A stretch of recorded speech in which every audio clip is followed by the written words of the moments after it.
สบายดีมื้อนี้วันอังคารวันที่17เดือน7ปี2018เดินทางมาพักผ่อนหย่อนอารมณ์ อยู่พี่อีก3 ชั่วโมงครึ่งจากเมืองแฮมิลตันไปทางภาคไปทางตอนเหนือคือเมืองดุสออนตาริโอ มื้อนี้อากาศสดชื่นแจ่มใสแต่ว่าโดยเฉพาะส่วนตัวแล้วค่อนข้างอยากจะเย็นนิดนึงก็เลยใส่เสื้อหนาหนึ่งข้อคิด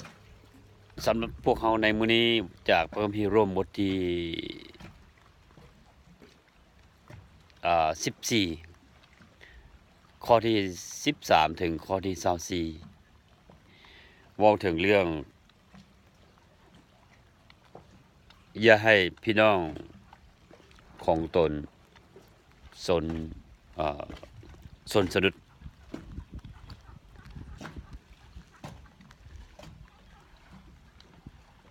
เพราะเรื่องการสะดุดล้มนั้นเปรียบเสมือนต่อที่เฮ็ดให้บรรดาผู้ที่ ยังมีความเชื่อน้อยหรือว่าอ่อนแอนั้นได้สูญสะดุดล้มเพราะความบ่เข้าใจแจ้งเกี่ยวกับในการดำเนินชีวิตในการดำเนินชีวิตของคริสเตียนพระคัมภีร์โรมบทที่14ข้อที่13ถึงข้อที่24ได้เว้าแจ้งเกี่ยวกับในการดำเนินชีวิตของบรรดาผู้ที่เชื่อแล้วนั้นควรจะดำเนินชีวิตอย่างไรสิอ่านให้พี่น้องมีโอกาสได้ฟังนำกัน โดยเฉพาะแม่น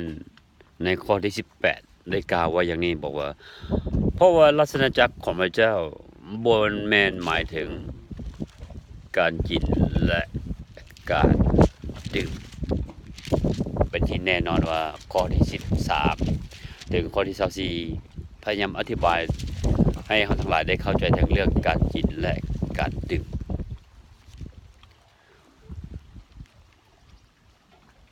ขอให้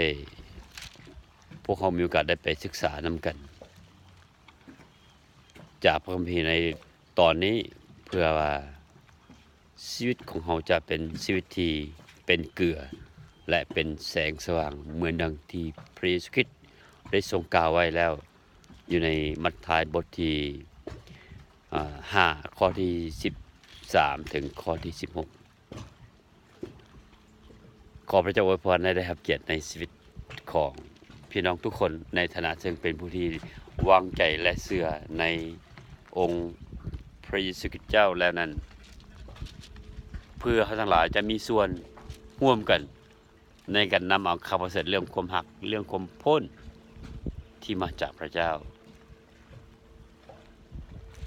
เผยแพร่และประกาศไปยังคนทั้งปวงที่